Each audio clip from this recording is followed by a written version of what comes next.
अथ देव्याः कवचम। ओम चंडिका देवी को नमस्कार है। मार्कंडेय जी ने कहा, पितामह, जो इस संसार में परम गोपनीय तथा मनुष्यों की सब प्रकार रक्षा करने वाला है और जो अब तक आपने दूसरी किसी के सामने प्रकट नहीं किया हो, ऐसा कोई साधन मुझे बतलाइए। ब्रह्मा जी बोले, ब्रह्मान, ऐसा साधन तो एक देवी का कवच ही है, जो गोपनीय से भी परम गोपनीय, पवित्र तथा संपूर्ण प्राणियों का उपकार करने वाला है। महामुनि, उसे श्रवण करो।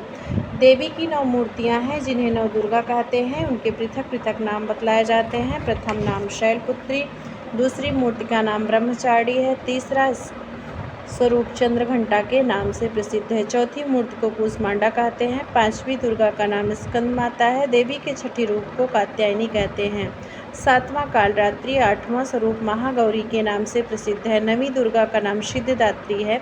ये सब नाम सर्वज्ञ महात्मा वेद भगवान के द्वारा ही प्रतिपादित हुए हैं। जो मनुष्य अग्नि में जल रहा हो, रणभूमि में शत्रुओं से गिर गया हो, विषम संकट में फंस गया हो तथा इस प्रकार भय से आतुर होकर जो भगवती दुर्गा की शरण में प्राप्त हुए हैं, उनका कभी कोई अमंगल नहीं होता। युद्ध के समय संकट में पड़ने पर उनके ऊपर कोई विपत्ति नहीं दिखाई देती, उन्हें शोक, दुख और भय की प्राप्ति नहीं होती है। जिन्होंने भक्तिपूर्वक देवी का स्मरण किया है, उनका निश्चय ही अभ्युदय होता है। देवेश्वरी, जो तुम्हारा चिंतन करते हैं, उनकी तुम निसंदेह रक्षा करती हो। चामुंडा देवी प्रेत पर आरूढ़ होती है, वाराही भैंसे पर सवारी करती हैं, इंद्री का वाहन ऐरावत हाथी है, वैष्णवी देवी गरुड़ पर आसन जमाती है, माहेश्वरी वृषभ पर आरूढ़ होती है, कौमारी का वाहन मयूर है, भगवान विष्णु की प्रीतिमा लक्ष्मी देवी कमल के आसन पर विराजमान है और हाथों में कमल धारण किए हुए हैं। वृषभ पर आरूढ़ ईश्वरी देवी ने श्वेत रूप धारण कर रखा है। ब्राह्मी देवी हंस पर बैठी हुई हैं और सब प्रकार के आभूषणों से विभूषित हैं। इस प्रकार ये सभी माताएं सब प्रकार की योग शक्तियों से संपन्न हैं। इनके सिवा और भी बहुत सी मूर्ति देवियां हैं, जो अनेक प्रकार के आभूषणों की शोभा से युक्त तथा नाना प्रकार के रत्नों से सुशोभित हैं। ये संपूर्ण देवियां क्रोध में भरी हुई हैं और भक्तों की रक्षा के लिए रथ पर बैठी दिखाई देती हैं। ये शंख, चक्र, गदा, शक्ति, हल और मूसल, खेटक और तोमर, परस तथा पास, कुंत और त्रिशूल एवं उत्तम शांग धनुष आदि अस्त्र शस्त्र अपने हाथों में धारण करती हैं। दैत्यों के शरीर का नाश करना, भक्तों को अभय दान देना और देवताओं को कल्याण करना, यही उनके शस्त्र धारण का उद्देश्य है। कवच आरंभ करने के पहले इस प्रकार प्रार्थना करनी चाहिए। महान रौद्र रूप, अत्यंत घोर पराक्रम, महान बल और महान उत्साह वाली देवी, तुम महान भय का नाश करने वाली हो। तुम्हें नमस्कार है। तुम्हारी ओर देखना भी कठिन है। शत्रुओं का भय बढ़ाने वाली जगदम्बिके, मेरी रक्षा करो। पूर्व दिशा में ऐन्द्री मेरी रक्षा करे, अग्निकोण में अग्निशक्ति, दक्षिण दिशा में वाराही तथा नैऋत्य कोण में खड़गधारी मेरी रक्षा करे। पश्चिम दिशा में वारुणी और वायव्य कोण में मृग पर सवारी करने वाली देवी मेरी रक्षा करें। उत्तर दिशा में कौमारी और ईशान कोण में शूल धारिणी देवी रक्षा करें। ब्रह्माणी, तुम ऊपर की ओर से मेरी रक्षा करो और वैष्णवी देवी नीचे की ओर से मेरी रक्षा करें। इसी प्रकार 100 को अपना वाहन बनाने वाली चामुंडा देवी 10 दिशाओं में मेरी रक्षा करें। जय आगे से और विजय पीछे की ओर से मेरी रक्षा करें। वाम भाग में अजिता और दक्षिण भाग में अपराजिता रक्षा करें। उद्योतनी शिखा की रक्षा करें। उमा मेरे मस्तक पे विराजमान होकर रक्षा करे। ललाट में मालाधारी रक्षा करे और शस्त्रनी देवी मेरी भवों का संरक्षण करे। भवों के मध्य भाग में त्रिनेत्रा और नतनों की यमघंटा देवी रक्षा करे। दोनों नेत्रों के मध्य भाग में शंखनी और कानों में द्वारवासिनी रक्षा करें। कालिका देवी कपोलों की तथा भगवती शांकरी कानों के मूल भाग की रक्षा करे। नासिका में सुगंधा और ऊपर के होठ में चर्चिका देवी रक्षा करे। नीचे के होठ में अमृतकला तथा जिह्वा में सरस्वती देवी रक्षा करें। कौमारी दांतों की और चंडिका देवी कंठ प्रदेश की रक्षा करें। चित्रघंटा गले की घाटी की और महामाया ताल में रहकर रक्षा करें। कामाक्षी डोरी की और सर्वमंगला मेरी वाड़ी की रक्षा करें। भद्रकाली ग्रीवा में और धनुधुरी पृष्ठवंश में रहकर रक्षा करें। कंठ के बाहरी भाग में नील ग्रीवा और कंठ के नली में नलकुबरी रक्षा करें। दोनों कंधों में खड्गनी और मेरे दोनों भुजाओं की वज्रधारी रक्षा करें। दोनों हाथों में दंडनी और अंगुलियों में अंबिका रक्षा करें। शूलेश्वरी नखों की रक्षा करे। कुलेश्वरी कुछ पेट में रहकर रक्षा करें। महादेवी दोनों स्तनों की और शोक विनाशिनी देवी मन की रक्षा करें। ललिता देवी हृदय में और शूलधारिणी देवी उदर में रहकर रक्षा करें। नाभि में कामनी और गुहा भाग की गुहेश्वरी रक्षा करें। पूतना और कामिका लिंग की और महेशवाहिनी गुदा की रक्षा करें। भगवती कट भाग में और विंध्यवासिनी घुटनों की रक्षा करें।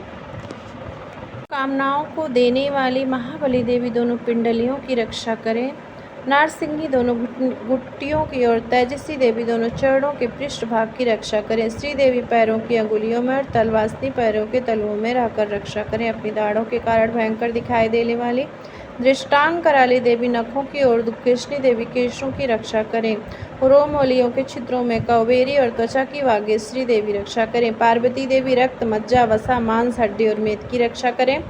आंतों की कालरात्रि और पित्त की मुक्तेश्वरी रक्षा करें। मूल, आधार आदि कमल कोशों में पद्मावती देवी और कप में चूड़ामणि देवी स्थित होकर रक्षा करें। नख के तेज की ज्वालामुखी रक्षा करें। जिसका किसी भी अस्त्र से भेदन नहीं हो सकता, वह विद्या देवी शरीर की समस्त संधियों में रहकर रक्षा करें।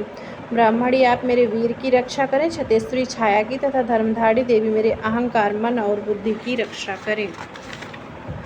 हाथों में वज्र धारण करने वाली वज्रहस्ता देवी मेरे प्राण, अपान, व्यान, उदान और समान वायु की रक्षा करे। कल्याण से शोभित होने वाली भगवती कल्याण शोभना मेरे प्राण की रक्षा करे। रस, रूप, गंध, शब्द और स्पर्श इन विषयों का अनुभव करते समय योगिनी देवी रक्षा करें तथा सत्य गुण, रजोगुण, तमोगुण की रक्षा सदा नारायणी देवी करें। वाराही आयु की रक्षा करें। वैष्णवी धर्म की रक्षा करें। चक्रिणी चक्र धारण करने वाली देवी यश, कीर्ति, लक्ष्मी, धन तथा विद्या की रक्षा करें। इंद्राणी, आप मेरे गोत्र की रक्षा करें। चंडिके, तुम मेरे पशुओं की रक्षा करो। महालक्ष्मी, पुत्रों की रक्षा करें। भैरवी, पत्नी की रक्षा करें। मेरे पद की सुखता तथा मार्ग की क्षेम करें, रक्षा करें। राजा के दरबार में महालक्ष्मी रक्षा करें तथा सब ओर से व्याप्त होने वाली विजया देवी संपूर्ण भयों से मेरी रक्षा करें। देवी, जो स्थान कवच में नहीं कहा गया है अतएव रक्षा से रहित है, वह सब तुम्हारे द्वारा सुरक्षित हो, क्योंकि तुम विजयशालिनी और पापनाशनी हो। यदि अपने शरीर का भला चाहे तो मनुष्य बिना कवच के कहीं एक पग भी ना जाए। कवच का पाठ करके ही यात्रा करे। कवच के द्वारा सब ओर से सुरक्षित मनुष्य जहाँ जहाँ भी जाता है वहाँ वहाँ उसे धन लाभ होता है तथा संपूर्ण कामनाओं की सिद्ध करने वाली विजय की प्राप्ति होती है। वह जिस अभीष्ट वस्तु का चिंतन करता है उसको निश्चय ही प्राप्त कर लेता है। पुरुष इस पृथ्वी पर तुलना रहित महान ऐश्वर्य का भागी होता है। कवच से सुरक्षित मनुष्य निर्भय हो जाता है। युद्ध में उसकी पराजय नहीं होती तथा वह तीनों लोकों में पूजनीय होता है। देवी का यह कवच देवताओं के लिए भी दुर्लभ है। जो प्रतिदिन नियम पूर्वक तीनों संध्याओं के समय श्रद्धा के साथ इसका पाठ करता है उसे दैवी कला प्राप्त होती है तथा वह तीन लोकों में कहीं भी पराजित नहीं होता। इतना ही नहीं, वह अपमृत्यु से रहित 100 से भी अधिक वर्षों तक जीवित रहता है। मकड़ी, चेचक और कोढ़ आदि उसकी संपूर्ण व्याधियां नष्ट हो जाती हैं। कनेर, भांग, अफीम, धतूरे आदि का स्थावर विष, सांप और बिच्छू आदि के काटने से चढ़ा हुआ जंगम विष तथा अहिफेन और तेल के संयोगात से बनने वाला कृत्रिम विष, ये सभी प्रकार के विष दूर हो जाते हैं, उनका कोई असर नहीं होता। इस पृथ्वी पर मारण, मोहन आदि जितने अविचारिक प्रयोग होते हैं तथा इस प्रकार के जितने यंत्र मंत्र होते हैं सब इस कवच को हृदय में धारण कर लेने पर मनुष्य को देखते ही नष्ट हो जाते हैं। ये नहीं, पृथ्वी पर विचरने वाले ग्राम देवता, आकाशचारी देव विशेष, जल के संबंध में प्रकट होने वाले गण, उद्देश्य मात्र से सिद्ध होने वाले निम्न कोट के देवता, अपने जन्म के साथ प्रकट होने वाले देवता, कुल देवता, माला, कंठमाला आदि, जन्म के साथ प्रकट होने वाले देवता, कुल देवता, माला, कंठमाला, डाकिनी, शाकिनी, अंतरिक्ष में विचरने वाली अत्यंत बलवती भावना को डाकनियाँ, ग्रह, भूत, पिशाच, यक्ष, गंधर्व, राक्षस, ब्रह्म, राक्षस, बेताल, कूष्मांड और भैरव आदि अनिष्टकारिक देवता भी हृदय में कवच धारण किए